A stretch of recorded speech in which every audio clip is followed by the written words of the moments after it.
Comedy king Kapil Sharma की। ये वो नाम है जो हर घर में पॉपुलर है। आपके घर में भी कपिल शर्मा के कई सारे शोज चलते होंगे जिनकी कॉमेडी को सुनकर हर कोई लोटपोट हो जाता है। कॉमेडियन कपिल शर्मा का कोई भी दुश्मन हो ऐसा कोई सोच ही नहीं सकता है। पर इन दिनों कपिल शर्मा की मुश्किलें बहुत ज्यादा बढ़ गई हैं। बार बार उनके कैफे को निशाना बनाया जा रहा है और उनको डराने की कोशिश भी लगातार की जा रही है। तो बताते हैं इसी से जुड़ी हुई एक बड़ी ब्रेकिंग। कपिल शर्मा के कैफे के ऊपर फिर से शूट आउट की घटना को अंजाम दिया गया है।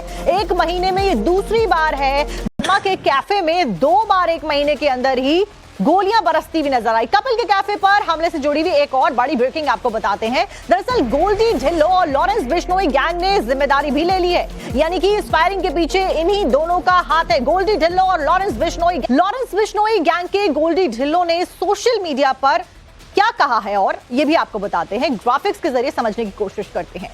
तो पोस्ट में लिखा गया, जय श्री राम, सत श्री अकाल, राम राम सभी भाइयों को।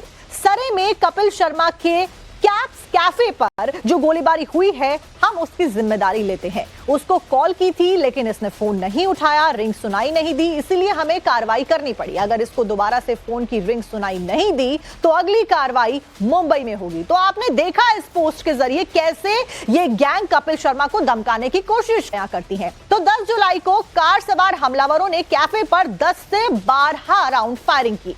खालिस्तानी आतंकी हरजीत सिंह ने हमले की जिम्मेदारी उस दौरान ली थी, जिसके तार आतंकी संगठन बब्बर खालसा से जुड़े हुए बताए जाते हैं। आतंकी हरजीत एनआईए की मोस्ट वांटेड आतंकियों की लिस्ट में शामिल है।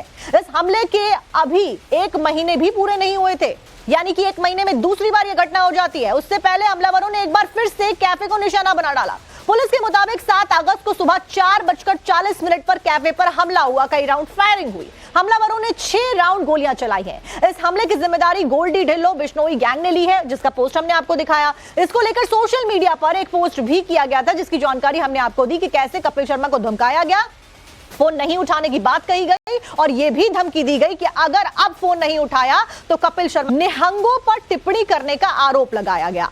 बताया जा रहा है कि ओटीटी प्लेटफॉर्म पर कपिल शर्मा ने निहंगों पर विवादित टिप्पणी की थी।